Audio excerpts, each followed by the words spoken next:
Now concerning the things about which you wrote to me, it is good for a man not to touch a woman.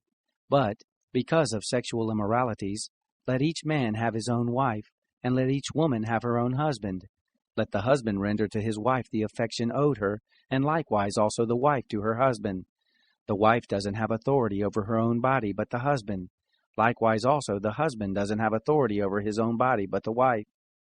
Don't deprive one another, unless it is by consent for a season, that you may give yourselves to fasting and prayer, and may be together again, that Satan doesn't tempt you because of your lack of self-control. But this I say by way of concession, not of commandment. Yet I wish that all men were like me. However, each man has his own gift from God, one of this kind, and another of that kind. But I say to the unmarried and to widows, it is good for them if they remain even as I am.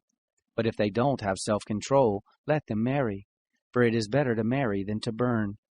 But to the married I command, not I but the Lord, that the wife not leave her husband. But if she departs, let her remain unmarried, or else be reconciled to her husband, and that the husband not leave his wife. But to the rest I, not the Lord, say, if any brother has an unbelieving wife, and she is content to live with him, let him not leave her.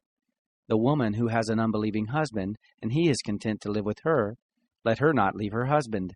For the unbelieving husband is sanctified in the wife, and the unbelieving wife is sanctified in the husband. Otherwise your children would be unclean, but now are they holy. Yet if the unbeliever departs, let there be separation. The brother or the sister is not under bondage in such cases, but God has called us in peace. For how do you know, wife, whether you will save your husband? Or how do you know, husband, whether you will save your wife? Only, as the Lord has distributed to each man, as God has called each, so let him walk. So I command in all the assemblies. Was anyone called having been circumcised? Let him not become uncircumcised. Has anyone been called in uncircumcision? Let him not be circumcised. Circumcision is nothing, and uncircumcision is nothing, but the keeping of the commandments of God. Let each man stay in that calling in which he was called. Were you called being a bondservant? Don't let that bother you, but if you get an opportunity to become free, use it. For he who was called in the Lord, being a bondservant, is the Lord's free man. Likewise, he who was called being free is Christ's bondservant. You were bought with a price. Don't become bondservants of men. Brothers, let each man, in whatever condition he was called, stay in that condition with God. Now concerning virgins, I have no commandment from the Lord, but I give my judgment as one who has obtained mercy from the Lord to be trustworthy. I think that it is good, therefore, because of the distress that is on us, that it is good for a man to be as he is. Are you bound to a wife? Don't seek to be freed. Are you free from a wife? Don't seek a wife. But if you marry, you have not sinned. If a virgin marries, she has not sinned. Yet such will have oppression in the flesh, and I want to spare you. But I say this, brothers, the time is short, that from now on both those who have wives may be as though they had none, and those who weep as though they didn't weep, and those who rejoice as though they didn't rejoice, and those who buy as though they didn't possess, and those who use the world as not using it to the fullest. For the mode of this world passes away. But I desire to have you be free from cares.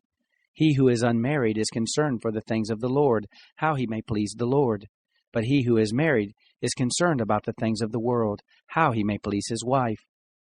There is also a difference between a wife and a virgin. The unmarried woman cares about the things of the Lord, that she may be holy both in body and in spirit. But she who is married cares about the things of the world, how she may please her husband. This I say for your own profit, not that I may ensnare you, but for that which is appropriate, and that you may attend to the Lord without distraction. But if any man thinks that he is behaving inappropriately toward his virgin, if she is past the flower of her age, and if need so requires, let him do what he desires. He doesn't sin. Let them marry. But he who stands steadfast in his heart, having no necessity, but has power over his own heart to keep his own virgin, does well. So then both he who gives his own virgin in marriage does well, and he who doesn't give her in marriage does better. A wife is bound by law for as long as her husband lives. But if the husband is dead, she is free to be married to whoever she desires, only in the Lord. But she is happier if she stays as she is in my judgment, and I think that I also have God's Spirit.